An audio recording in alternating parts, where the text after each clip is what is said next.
All right, guys, welcome back to the podcast for Tuesday, May 16th, 2023. Thanks again, guys, for joining us on Tuesday this week. We're going to be breaking down UFC Vegas 73, Dern versus Silva. I can't believe we've had 73 of these fucking Vegas cards already. That's crazy. I mean, in the Apex even, right? Or I think one of them was the Virgin Hotel, but still, it's a lot of Vegas. I think, was that the UFC Vegas or was that a different? Las Vegas. Las Vegas, yeah. So, okay. So 73 of the ones at the Apex. Yeah. And it's gone by quick. All right, guys, we got. I think actually more in the Apex, right? We had also some pay-per-views in the Apex. Actually, right. Good point. That's true. Good point. So, anyways, there's a lot of fucking cards without fans. We're going to be breaking down UFC Vegas 73, Dern versus Hill. We got 12 fights to talk about, Marcel. Looking forward to it. I always ask you this, man, before we get into the cards. Like, what's your overall thoughts on this card before we, break down all the fights? What do you think? So it's okay. So I was like 5.5 and 6, but then I see Natalia Silva's on it, so I'm going 8. Natalia is the biggest favorite in the card. Right before we start, we got a question. We'll answer it really quickly before we do the preview. Knox saying, what do you think about Dumbay's explanation of why the UFC released him? UFC doctors messed up. It just sounds like he got more money from PFL. That's what it sounded like to me. And maybe I'm missing something, but did you hear anything differently? Or it's like he got examined by the doctors and they found something, but then they didn't find something anymore. So I don't know. Man. I haven't seen it exactly, but right. I mean, yeah. Fair enough. All right. So, anyways, let's get into the card here. My overall thoughts on this card, I think it's decent. I don't think the main event's a great main event. I think it's an okay fight, obviously, but it's not really a main event, in my opinion. I think they could have had something better to be the headliner. But overall, I think the card's not bad. There's some fun fights on it. But definitely, I would say one of the weaker fighter cards, but it doesn't mean I'm not going to watch it.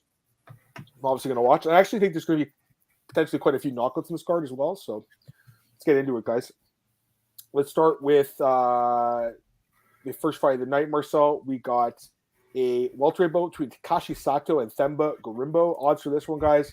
It's literally a pick-up minus 110 each. What do you think, man?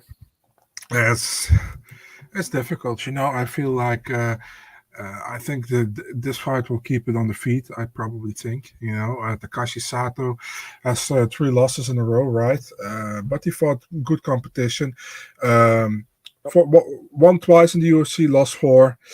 And then we look at Themba Gorimbo. He made his debut last time, lost to AJ Fletcher. I'm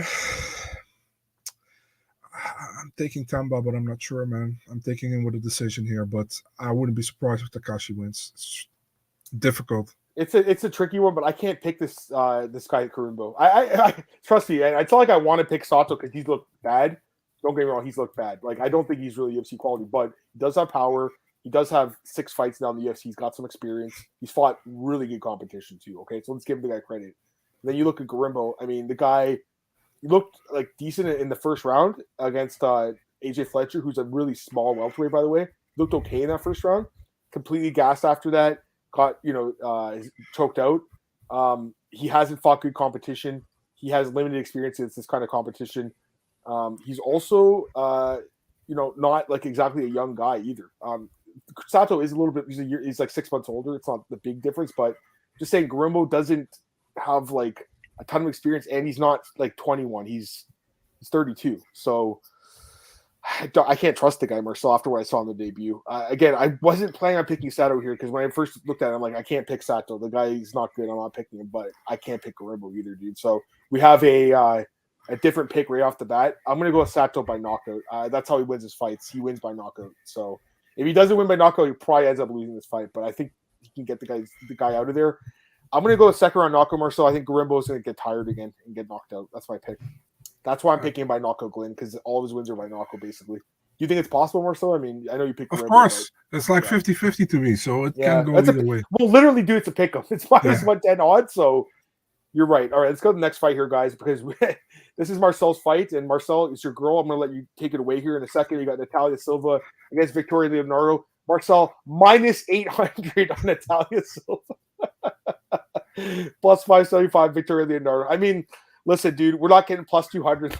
we didn't get when she fought Jasmine Vistas, or even the last against that Teresa Blida. I think it was like even in the odds, right? So you're laying 8-1 now on this girl, but maybe it's worth it. I don't know, Marcel. What do you think? Yeah, but the thing is, like, I don't understand, man. You pretty much go from Jasuda Vicious to Teresa Bleda, you go to Victoria Leonardo. I don't get it either, man. Yeah, it's like, and also like, if you want to showcase her, for example, why put is she so buried on the prelims? Yeah, bro? Exactly. That's so weird, you know. Bro, okay, tell me seriously, why is this not on the main card? Why the fuck is Ducote and Godinez on the main card, not this fight? I get it, Leonardo's not good, but this is a showcase fight for a girl who's very talented.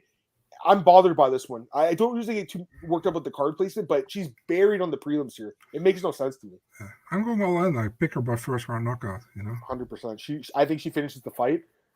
I just looked. The odds under 2.5 rounds is minus 135. I don't see any other props or anything, but I think she finishes her quick.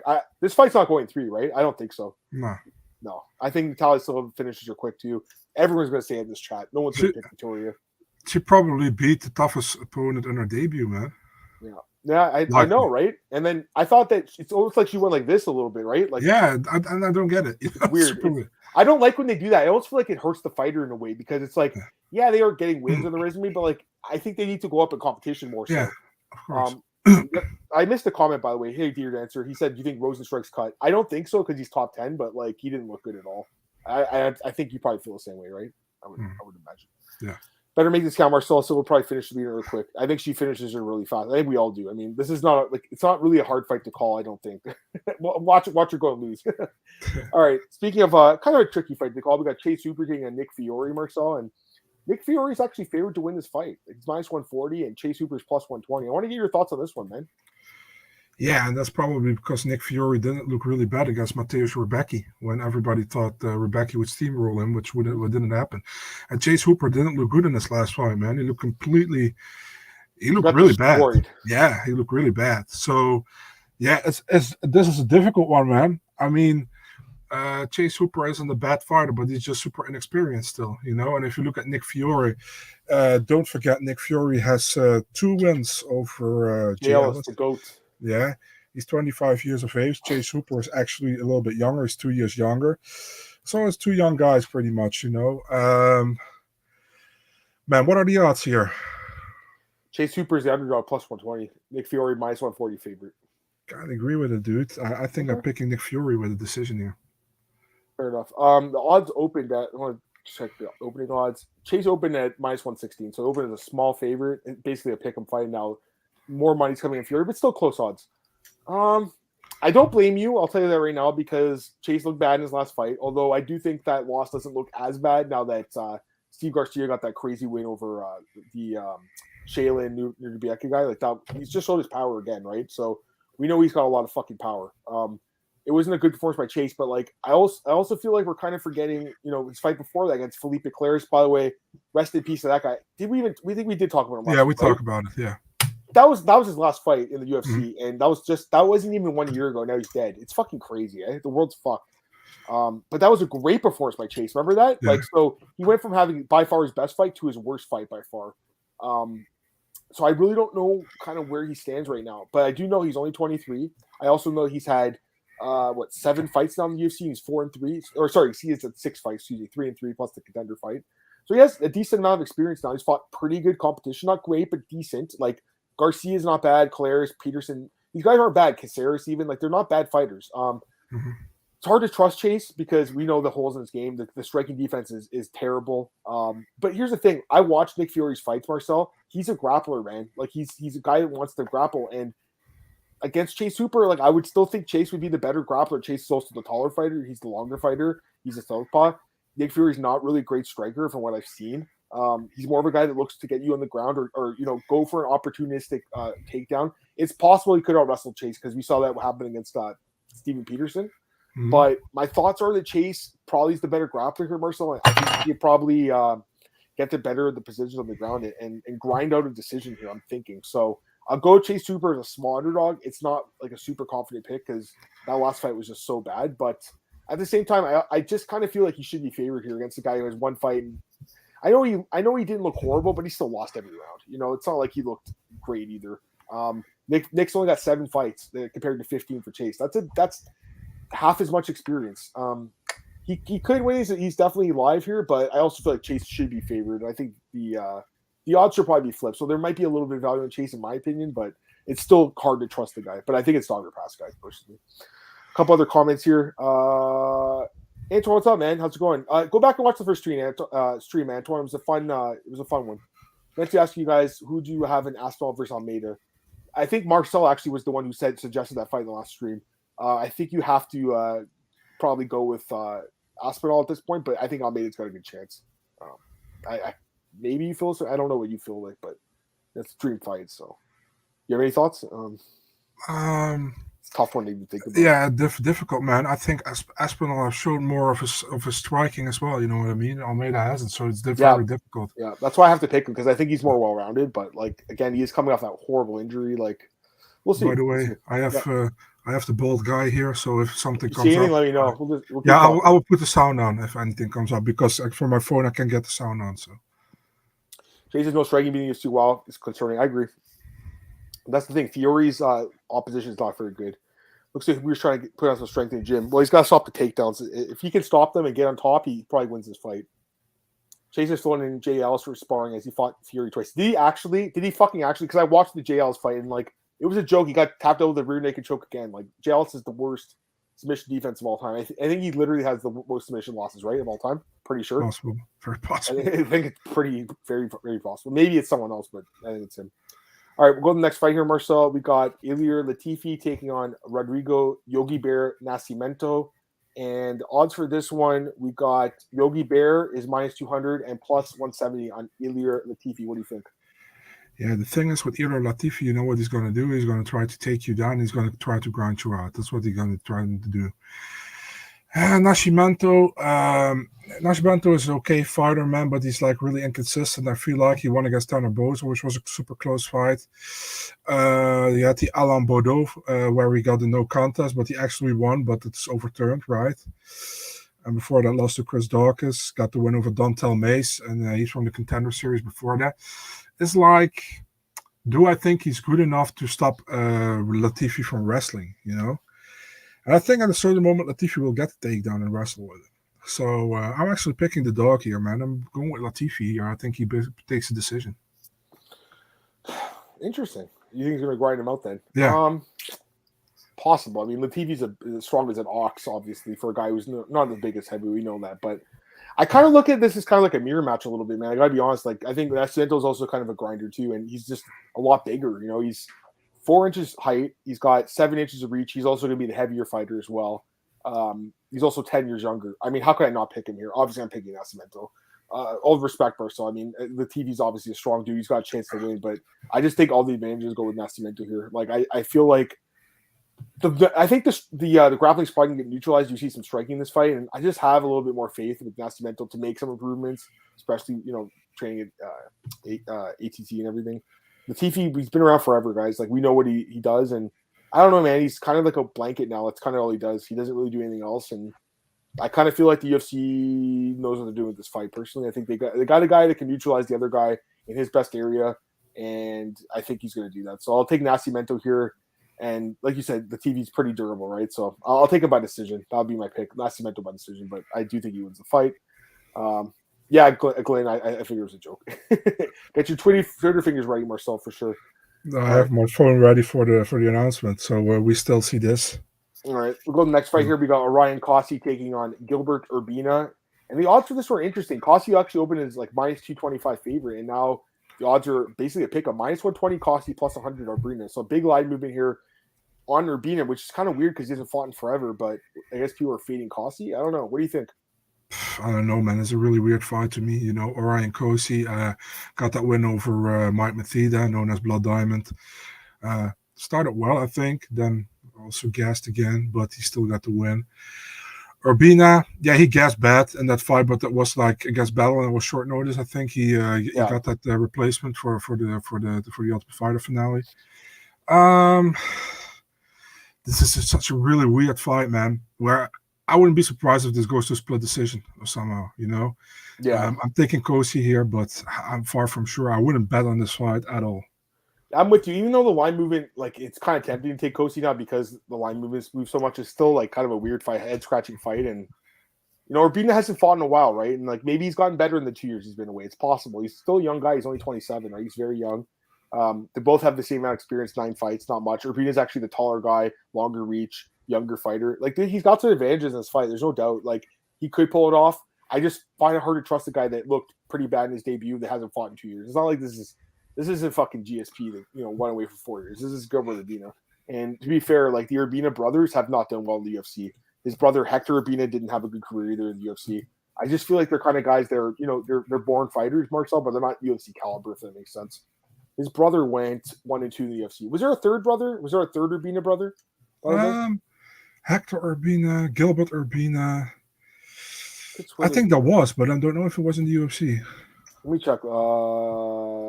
Elias. That's his name? Yeah, Elias Urbina, I think, yeah. Really? Okay. Gilbert, Hector, and Elias, I think. Let me check this guy. Okay. Yep. Good call. So he's in Kambache. He hasn't fought in... Oh, actually, he was on the Ultimate Fighter. Oh, okay. Oh, he fought Von Lewis on Contender and lost. That was the guy. Ah, okay. All right, so he kind of made it to the UFC almost. There it is, dude. What's up? Oh, no, not yet. It's still the promo from this week. But Dana will come up in 20 seconds, I think. All right. Urbina looked horrible and tough. I have to go to Cosce. Me too. First, Urbina was all 3 of them were in the show. I think the second one was in the what's his name? Gilbert, Hector. Elias, Hector. I think he was on the what's his name? Hector was on the Mexican or the Latin America, right? Possible, yeah. Let me double check. Here's Dana. Yes, President Dana White. We have an incredible summer of fights coming up. Yeah, let's listen to it, guys. International Fight Week is July 8th, and UFC 290 will be headlined by featherweight champion Alexander Volkanovski, and he's going to be facing the interim champ Yair Rodriguez. That's the beginning of an incredible lineup in July. To end the month, we're going back to Salt Lake City, Utah. Here we go. And I want to thank our partners at the Utah Jazz and Smith Entertainment Group for hosting UFC 291 on Saturday, July 29th from the Delta Center. It's got to be hell, right? Since Jorge Masvidal retired, the BMF title is back up for grabs. No way. The event will be 5 rounds between the number 2 and number 3 lightweights in the world. Former champion Dustin Poirier takes on another former champion, Gaethje, for the vacant BMF title. That's the baddest dudes in the game. Yes! Gentlemen, this card is awesome. Fuck yeah, boys! Listen. 2 of the best knockout artists in the world.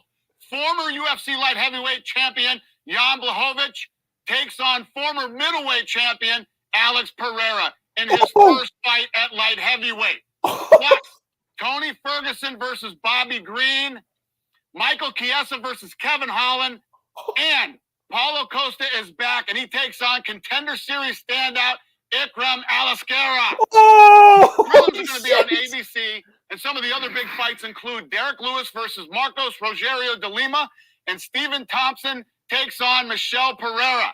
Tickets go on sale Friday, June 2nd at Ticketmaster.com. Oh, my God. The Utah event last summer was a blast, and I'm looking very forward to getting back to the Delta Center. Now, in August, we told you a few weeks ago that we were targeting Boston, Massachusetts, and now it is official. UFC 292 on August 19th, the fight everybody's been waiting for. Here we go. Aljamain Sterling versus Sugar Sean O'Malley.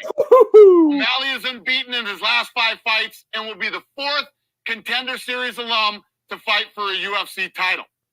The co-main event will be Weili Zhang versus Amanda Lemos, who won 7 of her last 8 fights, and that fight is obviously going to be for Weili's strawweight title.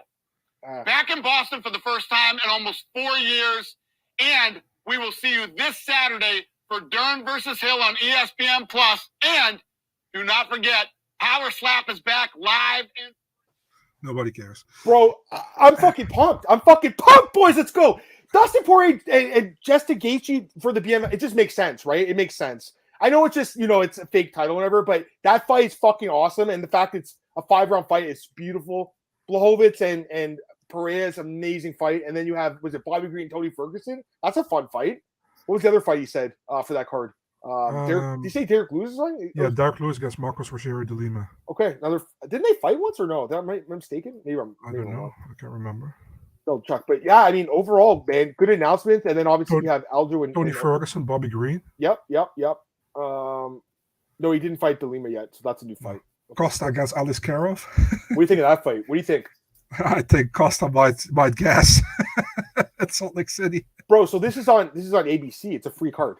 No, it's Salt Lake City, man. It's okay. What's the one he just said was free then? He just said something about ABC, dude. He just said that, didn't he? I could have swore he said that. No, that was Power Slap he was talking about. Oh, he's talking about fuck. Sorry, guys. I was so hyped about the. All right. Well, obviously, yeah, you have to pay for this fight. Anyways, wow, that was fun, right? Nice little impromptu announcement during the card. It's just because just to sell more tickets, really, Glenn. I mean, but honestly, like those are the two baddest motherfuckers. They're way badder than Jorge. I mean, wouldn't you say? I think so. Yeah, that's great. That's right. I think Poirier, yeah. I mean, the first fight, I picked Justin and he got smashed. So I don't know. It's interesting. I only don't like the Zhang Weili against Lemos fight. I don't like that one. Yeah, no, I don't like it either. But I think overall, these are some fucking good fights, man. And like, I'm pumped, guys. I'm pumped. I already was, and now it's like great fucking card. I agree, man. Great card. Paul Costa, Alex Guerrero's a beast, though, bro. I mean, the UFC believes in him, eh, Marcel? They must think he's legit. Yeah. But it is kind of weird that Paul's fighting a not. He waited all this time to fight out of the top 15. It's kind of weird. It's really weird. Or Paulo comes up in 2 hours and he's like, "I never signed a contract. What are you talking about?" The UFC must be high in Alex Guerrero, right? They must be. So I think both the 291 card looks fucking stacked, right? When you say, yeah, it's crazy, man. Yeah, the 291. I don't know. I mean, I just don't think Lemos really deserves it, guys, personally. You know, like she just lost to Andrade, who got destroyed in the last two fights. So I don't know. But yeah, let's cut a couple comments. Andrew doesn't think Dal's just going to fight. UFC announced something he's agreed to. I think they like for these Dana White special announcements, they've been pretty good about getting the fights signed before they announce them, right? I think, but honestly, Andrew, you might be right. So I wouldn't put it past Dana. Alex Guerrero's calm. Yeah, I'm kind of surprised by that. Isn't it, Marcel? Kind of a hit to Hamza a little bit? Like, because that was the fight they were talking about. They were like, oh, we'll do Hamza and Paulo, and now they're going to do. So it's kind of weird. They paid him all this money to fight a prospect. It's fucking weird, isn't it? Yeah, indeed. It is.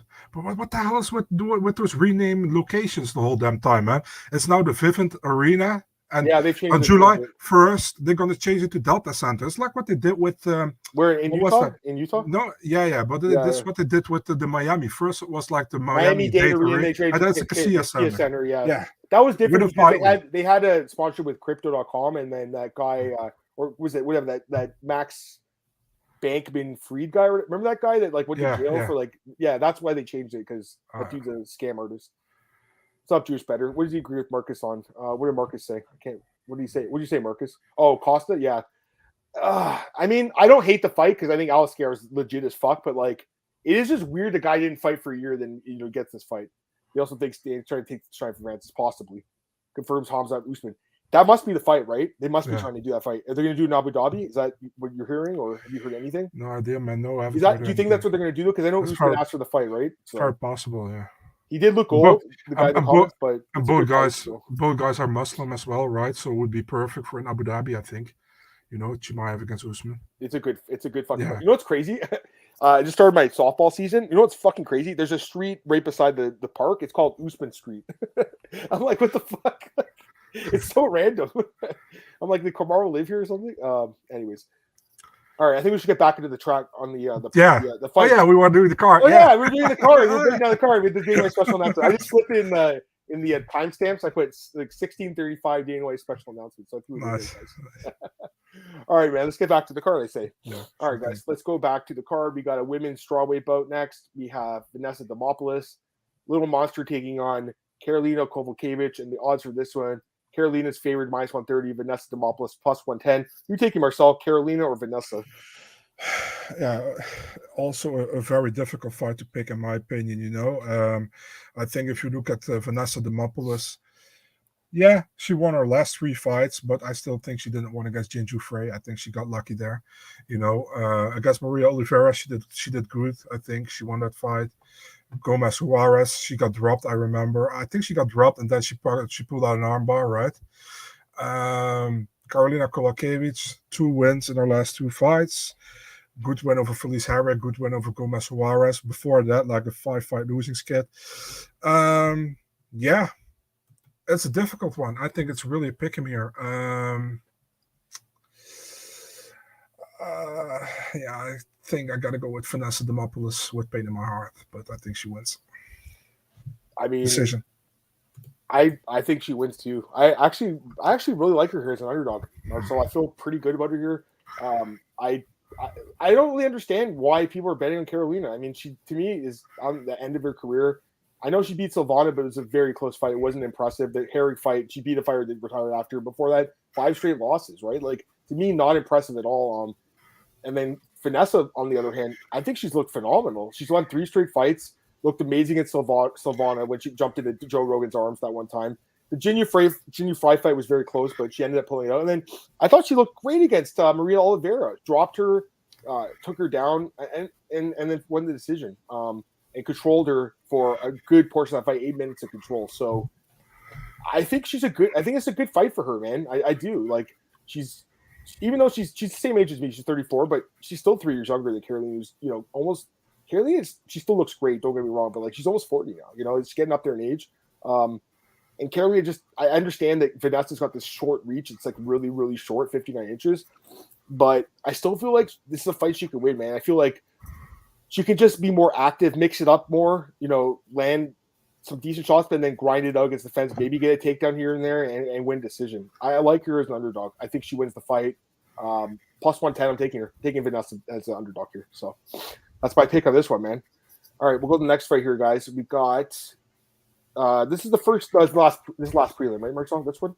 Maheshate against Viacheslav Borschev, yeah. Yeah, we got Maheshate against Slavaclaus, and odds for this one are Slavaclaus minus 160, Maheshate plus 140. Maheshate opened as a favorite and the line flipped. So what do you think? 2 strikers, pretty much, right? Maheshate lost to Rafa Garcia last time. Before that, he won against his brother Steve Garcia. Those are not brothers, I know. By the way, when I was doing my research, I was like, oh yeah, they fought 2 guys named Garcia. Now he's fighting Viacheslav Garcia. No, Borschev, of course. Listen, man, Mark Diakese, he showed the blueprint how to beat Borschev, and that's getting him to the ground. But the thing is, Maheshate is also not a ground fighter. He's pretty much a striker. But I don't know, will Maheshate strike with him or does he bring him to the ground? That's kind of the question I have, man. I'm not sure. I'm still taking Maheshate here. I think he wins the decision if he plays it smart, Borschev is really like helpless on the ground, what I saw so far. Striking, he can win against Maheshate. But I think, listen, man, if you do your tape study and you look at the blueprint, you know what to do. So I'm taking Maheshate here. I like him here too. I really don't understand the line movement, guys. Maybe I'm wrong because I've been burned a little bit in the past, but this one I don't get. I really don't. Slava is extremely one-dimensional. He's a striker. He has absolutely the worst takedown defense, I think, in UFC history, potentially. Like, it's really bad. Last 2 fights, Marcel, he's been taken down 20 times. 20 takedowns against guys. And even the fights he won, when he fought Tris Duncan, he got taken down twice and then knocked him out on Contender. And then against Dakota Bush, got taken down twice and then knocked him out. So we know he's got power. He's always got power, but the takedown defense is terrible. It is so bad. And I get it. Maheshate is not like he's not a grappler, right? But I still think he can get takedowns in this fight, Marcel. Yeah, I really do. But not only that, I think he can just outstrike him too. I know Slava's got power again. He's a good striker, but like Maheshate is a good striker too. He's also the taller guy, longer guy, much younger. I can't see why the UFC would give him a fight they probably won't win. I think they want to get him back on track here, Marcel, in my opinion. I do think he wins this fight. As an underdog, I really like him here. I'm surprised by the odds. I don't really get the line movement. Maybe I'm missing something, but to me, it's a guy that has some of the worst takedown defense ever against a guy that's very young and can still get better in this game. And I think he can take him down. If this guy has good coaches, then they'll be like just drilling on just takedowns. He can win the fight just by grappling him. But if not, he's still got power, right? Remember, you knocked out Steve Garcia not even a year ago, guys, and people forget about that. Right. Maheshate by decision. That's my pick. I think he grapples him. That's my pick. We actually have a few Maheshate picks in the comments as well. All right, we'll go to the next one. Marcel, this is the first fight of the main card, guys. We got Diego Ferreira taking on Michael Johnson. I'm not gonna lie, the odds on this one are a little head scratching for me too, a little bit. Carlos Diego Ferreira minus 155 favored here against Michael Johnson plus 135. Let me start on this one too, Marcel. Actually, yeah, go ahead. I'm not buying Ferreira as a favorite. How can he be favored to win this fight? It doesn't really make sense. I understand he's a good fighter. Like he's been around the game for a long time. He was on a nice roll for a while, but He's lost 3 straight fights. He hasn't fought in almost 2 years. He pulls out of almost every fight now, it feels like. I think if he pulls out again, they might just release him because he pulls out of a lot of fights. Getting finished now in his last couple of fights. His cardio is not very good either. Definitely got a good ground game. We've seen that in the past. And he's a good fighter, man. He was a good fighter, I should say, because I don't know what good he is anymore. He hasn't been good in a few years now. And I kind of feel like that Anthony Pettis fight, the Maribak Tyson, that might have been like the apex of his career. I think he's kind of on a decline now, whereas Michael Johnson, he's been fighting often and looking great. I think he should be on a 3-fight win streak. He looked great against Diakiese. He looked really good against Malarkey and should have won that decision. And he looked great against Alan Patrick. That's since he came back, right? Except for his injuries. I think he should be favored to win the fight based on being way more active, based on having more success lately. I guess that the odds makers feel like this guy is going to take him down and beat him on the ground because on the feet, I think Johnson can definitely match him on the feet. I feel like he can I think he can stop the takedowns. He has 80% takedown defense over like 25 fights. Like he's got a huge sample size now. We know he has good takedown defense unless he's fighting fucking Khabib. I think Ferreira's going to struggle in this fight, man. I don't understand the odds. I think that Michael Johnson should be favored to win this fight. The line's actually moved down a little bit since the opener, so people are betting on Johnson. I think it's right. Michael Johnson by either a knock or a decision. I think he could potentially knock this guy out, but I think a decision is very possible too. So either of those could happen. What do you think, man? But I like him here as a dog. What do you think? I think it will be a close fight, man, to be really honest, man. I actually leaning more towards Diego Ferreira, to be really honest. I like Michael Johnson, but every time I go behind Michael Johnson seems to not getting it done, And I got to say, man, that fight against Malarkey, I still think he won that fight. He should be on that fight. He should be on a winning streak right now. He won his last fight against Diakiese. It was, by the way, a horrible fight to watch, but he got it done. And he actually Diakiese, but pretty much what Diakiese did in his last couple of fights. Yeah, I'm with Ferreira here, man. I think he wins a decision, to be honest. So I'm going against you in this one. Fair enough. I just can't pick a guy that he hasn't been active. He's been losing too, so I just can't pick him. He was good. If this fight was 2 years ago, I would have picked him easily, but I can't do it now. So it's crazy because Michael's actually, everyone thinks he's old, right? But Diego's actually older than him, so he's been around. Both guys have been around for a while, man. There's no doubt. It should be a good fight. I think it's a good fight, and UFC's expecting a good one because they put it as the main, the first fight of the main card. All right, we'll go. And I see the last comment about Diego's last few losses. You're 100% right. I mean, he fought some really good competition, right? But it's just like the way the fights went, like the gassing, very concerning to me, especially against a guy like Johnson that can push the pace for 50 minutes. And I just think he's looked really good, Marcel. I really think he's looked great lately. So I just got to go with the guy that's looked, in my opinion, phenomenal. So we'll go with him. All right, let's go to the next fight here, guys. We got Andre Fialho taking on Joaquin Buckley, another fight that probably doesn't go the distance, Marcel. I doubt it. These two guys. Either guy has a very good chin, and both guys have power. So we got Buckley minus 225, Fialho plus 190. What do you think? Yeah, listen, man, I know everybody's super high on Andre Fialho all the damn time, and also on Joaquin Buckley. I see them as two fun fighters, but I don't really see them as top 15 guys, No. I have more belief in Joaquin Buckley getting it done. I think he has a better gas tank than Andre Fialho has. Both guys have knockout power. I honestly think that both guys can knock each other out in the first round, but I think the longer the fight goes, I favor Buckley to win it. So I'm going with Joaquin Buckley, and I'm taking him via TKO in the late second, early third round. Yeah, I'm taking Buckley too by knockout, but I'm a little concerned about the card because he's fighting at 170, right? That's a big weight cut for this guy. I definitely would take a look at the weigh-ins. I don't love the odds here, to be honest with you. Like, this is a card where I like a few underdogs, right? So I think I'd rather bet on those guys than lay out juice on Buckley, but I do think he wins the fight. It's hard to pick Fialho. Like, the chin is not good, the cardio is not good, and he's looked bad lately, guys, quite frankly. And the two wins he had, the Bieza one was good, but the other guy, Van Camp, is not UFC quality, right? So, like, really, I mean, hasn't performed that great. And Buckley, 5-4 now with 4 knockout wins, but also 3 knockout losses, right? So, like, the chin is bad. So, this fight's not going 3 rounds. I would be very surprised. I do think that Buckley's probably the better fighter. I'm going to pick him to win. I'll take him by knockout, but I'm just not as confident just because, like, I'm worried about the weight cut in the chin a little bit being affected. Ben, what's up, man? You missed the live reaction. I gotta go back a few minutes, dude. I have the timestamp, my friend. 16:35. That's when we went crazy on the reaction. So definitely go back and listen to that, my friend. Fialho's probably too one-dimensional. I agree. I mean, Buckley can actually wrestle him here a little bit too, probably. So I'm with that. Actually, it depends if he has that guy in the corner, that D Dust guy or whatever his name is. That Detroit Dust guy. Yeah. All right, just joking. We'll go to the next fight here. This fight should not be in the main card. Emily Ducote against Lupi Godinez. I don't know why this is on the main card. I don't get it. I know why. Godinez minus 150, plus 130 on Ducote. Why? Because they like these fighters? I mean, no, because originally it was Ducote against Puliana Viana. That's right. That would have been a fun fight. Viana's look great. But anyways, give me your thoughts on this one. Oh, sorry. It's a catchweight fight at 120, this fight, by the way. Yeah, Lupi took it on short notice, right? Ducote coming from Invicta, champion there, had a good debut against Jessica Penne, who won the fight. And then she didn't look good against Angela Hill last time, and she lost. Lupi Godinez. Lupi looks sometimes kind of good, but if she takes short notice fights, she doesn't really do good normally. You know what I mean? And the thing is, like the last fight against Calvillo, I still think Calvillo won that fight actually, and Lupi didn't. But okay, she got the win. Good for her. It was a close fight. And Lupi is again favorite. She's been favored in every UFC fight she fought in, I think. And I'm taking Ducote here. I think she wins the decision.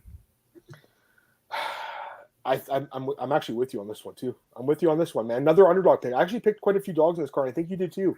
Mm-hmm. This is a dog I like too as well. I can't pick Godinez as a favorite. There's no way she should be favored.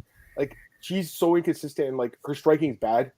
If she can't get takedowns, she's fucked. Like, she can't win fights.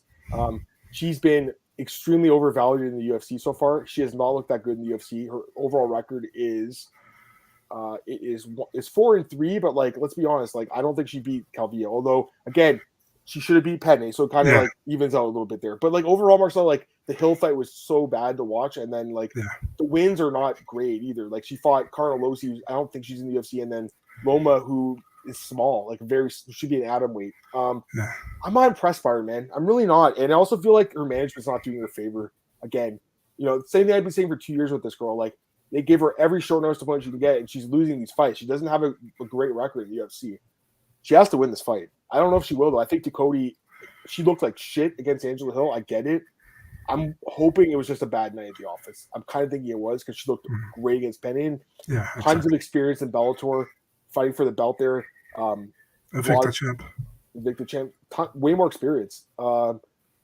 Emily Ducote by decision. I'm with you, man. I'm with you on this one, too. So, another consensus dog. We have a few tonight, right? We had Demopoulos.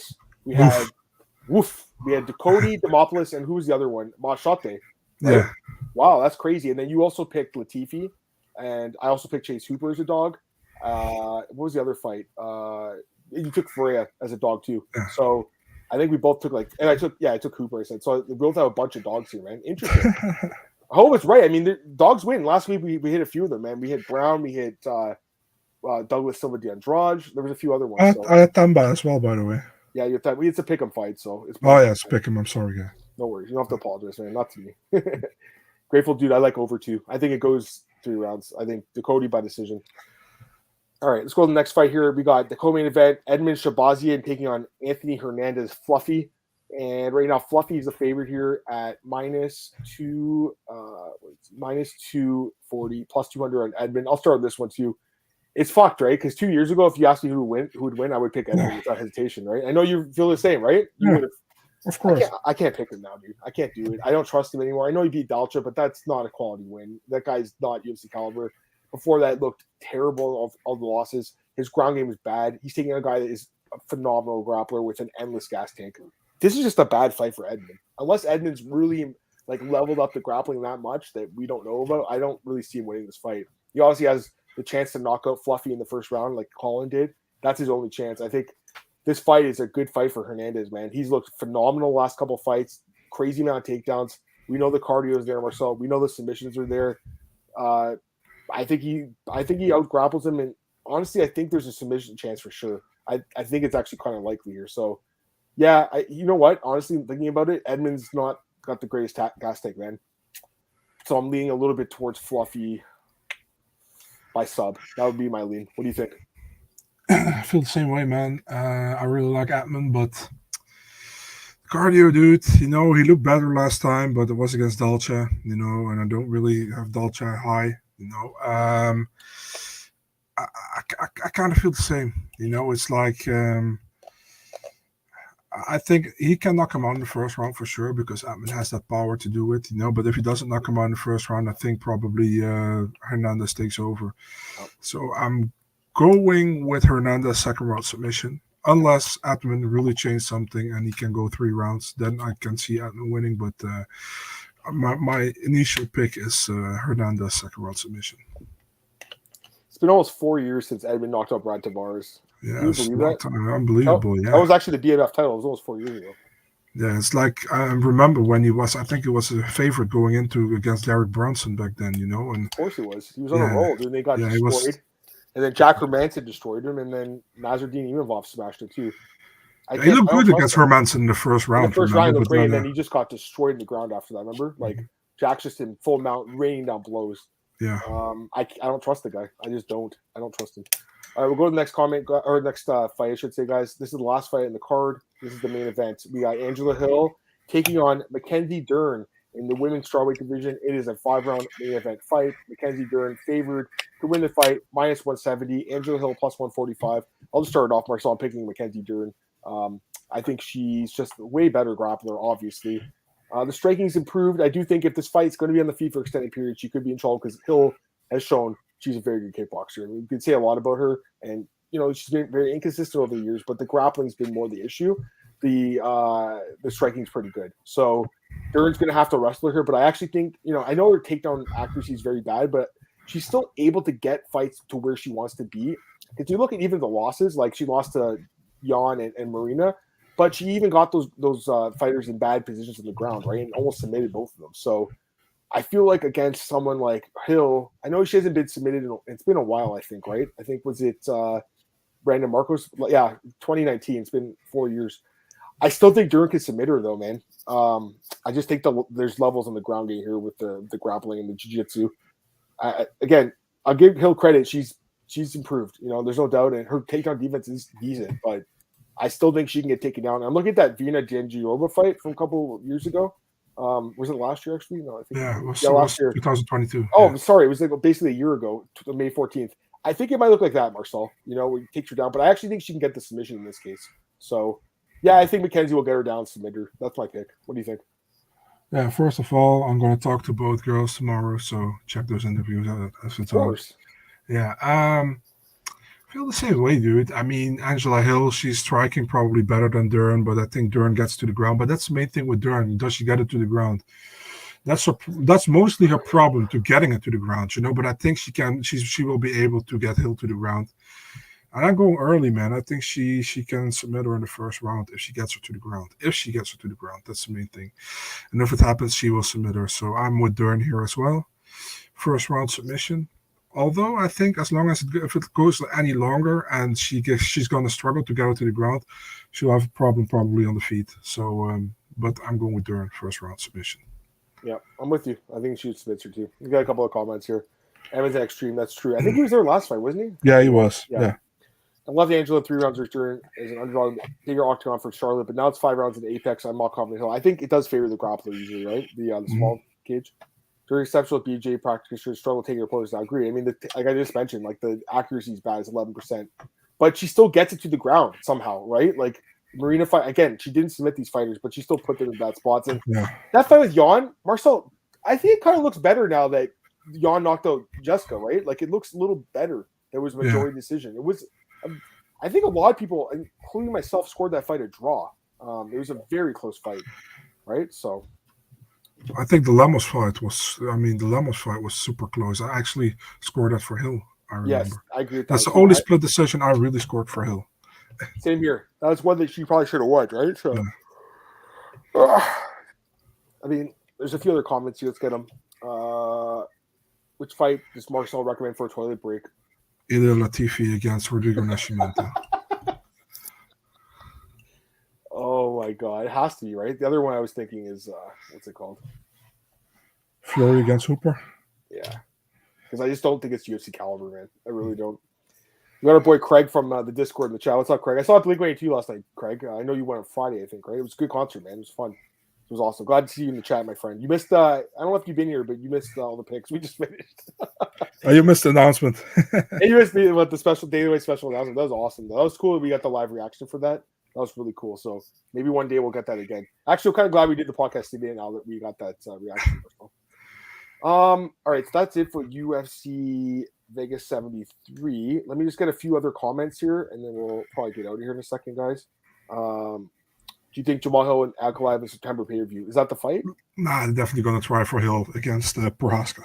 Yeah, I think so too, if they can, right? Because Yuri, again, I understand he's got like the warrior spirit and the Bushido spirit, more so than that Josh Quinlan guy, but like, I don't think he really needed to give up his belt, man. I really don't think he needed to. They could have easily just had a vacant belt or an interim title. I'm saying, like, they didn't need to vacate it. Is there a fighter who has the most wins as an underdog? I think Hill's up there. Hill's got to be up there. Matt Brown might be up there too. I mean, possibly. Let me count out Matt Brown's wins. I want to see how many fights he's won as a dog. Give me one sec. Jan Blachowicz. Possibly, yeah. You know what? Jan might be up there because he's got like 10 wins as a dog. I think that's a great pick. I just want to see, what is it? Brown. Let me count Brown. Brown has, okay, so 1, 2. He knocked out Diego Lima, right? Didn't he? Yeah, I think He was an underdog in that fight. What the fuck? Am I reading this wrong? I gotta like look through this. It's kind of hard to. I have to. Yeah, he's got like 25 fights. I have to look through it. But yeah, it's a little. Yeah, it's a little strange. I'll just say that. But I think Brown, Blachowicz, Hill is probably up there as well. What's next for Ankalaev? UFC doesn't like him. I mean, let's be honest. They don't like him. So sorry, they don't. What's next for him? Rakic? Yeah, likely. I think that. When's Rakic coming back? He's another guy I don't think they like that much. He's kind of not the most exciting guy, right? So, man, 205 become a wasteland all of a sudden. You got like a few guys that are exciting, and the rest of them are just kind of like, Also, Krylov's out there too. I forgot about him. The kid in Krylov. Although he fought Ankalaev. Yeah, we'll see.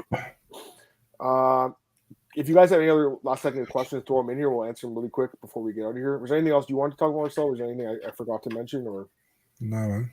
That's it pretty much for me. Let's just see if you got any other questions and we'll get out of here, man. But yeah, I'm good too.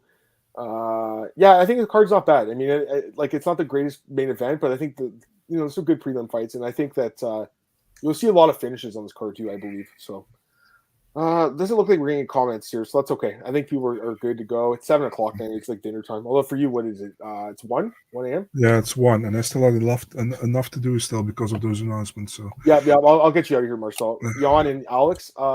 It's not out yet, dude. Odds aren't out yet. Who do you think will be favored? Probably Alex. I think so too. Even though Jan might win as an underdog again. It was just a good fight. All right, we'll get out of here. Jan is smart. We saw it in the Adesanya fight. Jan is smart. He is. You can maybe take him down. Yeah. All right, guys, let's get out of here. Once again, I appreciate everyone joining in for the UFC Vegas 73 preview today, guys. If you missed it, go back and listen to the podcast. Predicted all the fights in the card. We actually picked a bunch of underdogs in this card, so we'll see what happens. We think they're going to bark. Oof. There you go. Got you. Should be good. The other thing was the Dana White special announcement.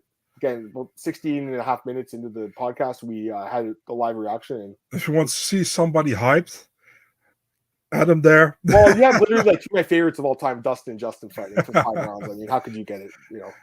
I couldn't get better than that. Anyways, check that out, guys. Appreciate you guys joining in. Back next Monday to do the podcast and recap the card and preview next card. Hope everyone has an amazing weekend. We'll talk to you guys soon. Take care, everyone. Peace.